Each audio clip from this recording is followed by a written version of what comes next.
What up, dude bros? I'm Frank. This is a video review of the X-Shot Bug Attack Crossbow. This X-Shot blaster is a magazine-fed crossbow with an actual band-powered propulsion mech, so it's ninja quiet. I was sent this blaster in promotional packaging, not what you would find at the store, so I don't have an unboxing. But included with the blaster is the blaster itself, the 6-round magazine, and a few Zuru X-Shot darts. Which are these things here. More on that in a moment. Let's get into the blaster. Starting up at the front, of course it does not have an in-strike attachment nozzle because this is not a Nerf blaster, it's an X-Shot blaster. So nothing to point out right there. Up here are the two bow arms. The bow arms don't flex like a real bow, and that's not how it's generating power. This is an elastic cord, and that is powering the blaster, so you cannot cut or damage this. Otherwise your blaster won't shoot anymore. And up on top of the bow arms, on each side, there are 3 little ammo slots, so you can hold a total of 6 darts in your bow arms, like that. Up top, there's something of a tactical rail, but I don't know of any attachments that fit the rail, but it still looks cool, I suppose. And they have a really ninja access door right here. Ninja because you can't tell it's there. And to get to it, you just pull up on this tack rail like that, and that's the access door. I haven't had any jams or malfunctions, but it's nice to have that option in the event of a jam or something. You try to shove a foreign object in there, it doesn't fire, you have to clear it out. Open up that access door, clear it out, and then you can keep going. Down below is the pump grip. This is a pump action blaster, so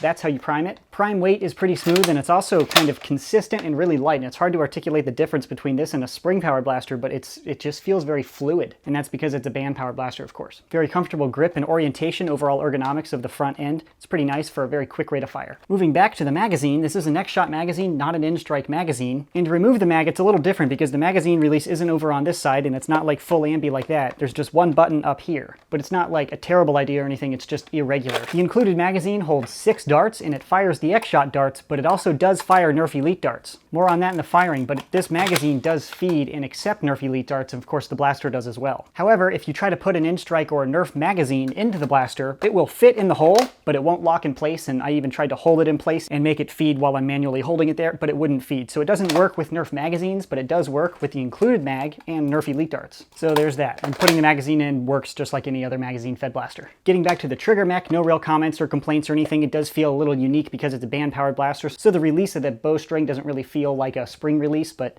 minor detail. And it does not have slam fire, so if you hold down the trigger, it just will continue to fail to lock back. Getting back to the grip and stock, I'm not a huge fan of this, but I totally get the decision because it's in line with like the crossbow theme. I think it's really small and it's a little weird in the back end. Of course, the stock is too short to actually use as a stock, and the grip angle is a little weird if you want to hold it up on your shoulder like this. If you fire down from the hip like this, it's a little bit more comfortable just with how the grip angle works. The grip area is pretty large though, so it doesn't feel cramped, it just feels a little different. But of course, it's a crossbow, so it's going to feel a little different no matter what, right?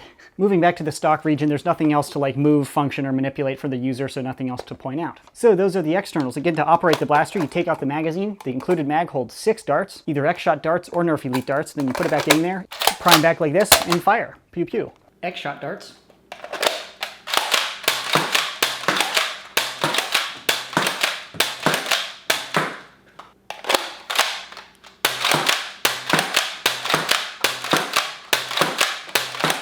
Nerf Elite darts out of the X-Shot magazine.